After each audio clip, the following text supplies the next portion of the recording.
Welcome to Midnight Whispers. You've chosen to open a file that was never meant to be found. A memory archived in silence, locked away for reasons long forgotten. At the stroke of midnight, what was sealed begins to speak. This story has waited, buried, corrupted, and hungry to be seen.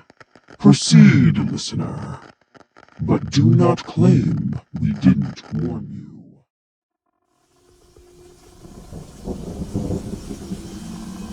The first time I saw her, she was just a shadow gliding past the bathroom door. The second time, she was standing in the hallway, crying. But the hallway wasn't there anymore.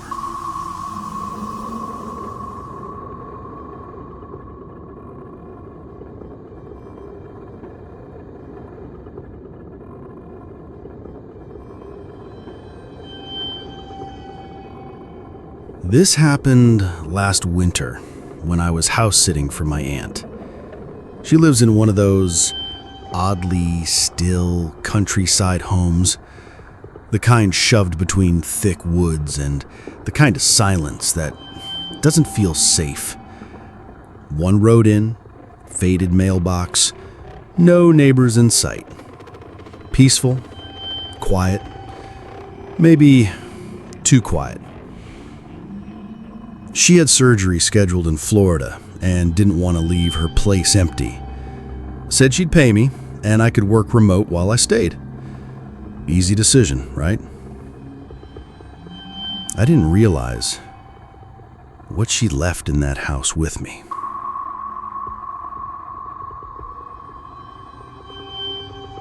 Before she left, she gave me just one rule. Don't uncover the mirror in the guest room, she whispered, like she was ashamed to say it out loud. I smiled, laughed even, assumed it was an old superstition or some weird family eccentricity. But she didn't laugh with me. She stared, serious. Don't touch the sheet. Don't look at it after dark. Nothing good has ever come out of that mirror after sundown, she said. Then she changed the subject. The house had a musky wood scent, pine, spice, and something else, something sharp behind the walls. First night, uneventful. Netflix, bed by midnight. Silence outside. The kind of rural silence that makes city noise seem friendly. But on the second night, things started happening.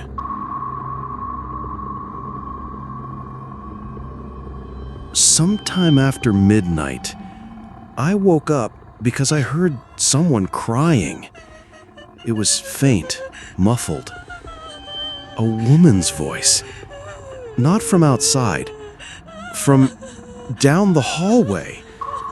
The same hallway where the guest room mirror sat, hidden under a white sheet tied with red string. I stayed in bed, frozen. Minutes passed, then silence. Whatever it was, it stopped. Or it was waiting. On night 3, around 3:15 a.m., I heard footsteps coming from above the ceiling. But there's nothing up there, just dusty old storage space. Then the footsteps came down the stairs.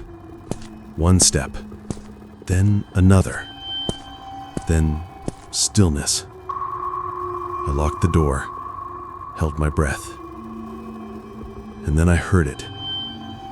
A woman laughing, quick, sharp, like she found something really funny and really horrible. Then it was gone. I got up around 2:50 to use the bathroom, grabbed my phone, turned on the flashlight mode, and headed out quietly. As I passed the guest room, the door was cracked open. I never leave it open. That's when I saw it. A shadow figure gliding across the bathroom's open door, like a person made of smoke, except I could feel it looking at me. I backed away, terrified, locked the bedroom door, and sat up until sunrise. By day, the guest room looked harmless, but at night, I swear the mirror would breathe. The sheet over it, it would puff out like something inside was moving, pacing behind the glass. I should have left then, but I didn't, because part of me felt drawn to the room, like something wanted me to look, like she wanted to be seen. That night, something changed. The whispers became clearer. They were saying my name, my full name, over and over. Whispers from behind doors, from under my bed, from the cracks in the mirror's cloth. I texted my aunt, "What's in the mirror?" 3 hours later, she responded, "Don't look. I'm begging you." That same night, I woke up to crying again. Only this time, it was loud. Full-body sobs just outside my bedroom door. My skin went numb. I stared at the door handle. It gently started to turn. Something moaned from the hallway, but when I opened the door, there was no hallway, just blackness beyond the frame. Like the house was shifting, like it was making room for her. The next morning, I'd had enough. I walked to the guest room, pulled away the sheet.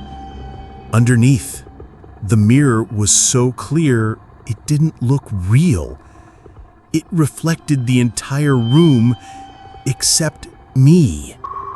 And behind where I should have been, she stood there, a woman in a white dress, pale, eyes open too wide, smiling like she'd waited a long time. I ran, locked myself in the bathroom. I heard her whispering, not from outside, but from the pipes, from every reflection. I didn't sleep. The next night, I opened the door again.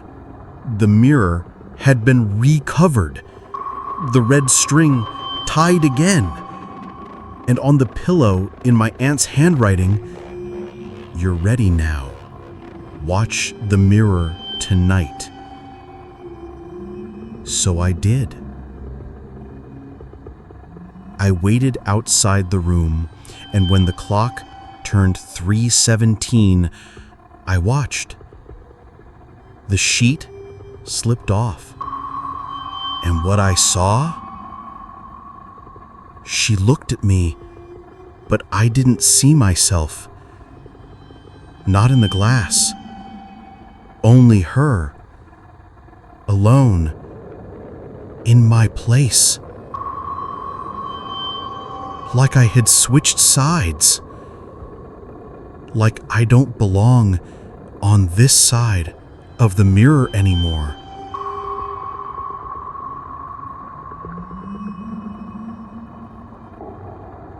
So if someone ever warns you about a mirror you're not supposed to look at after dark, don't touch it. Don't open it. And if you already have, then maybe check your reflection. Make sure it's still you. Because ever since that night, Mine isn't.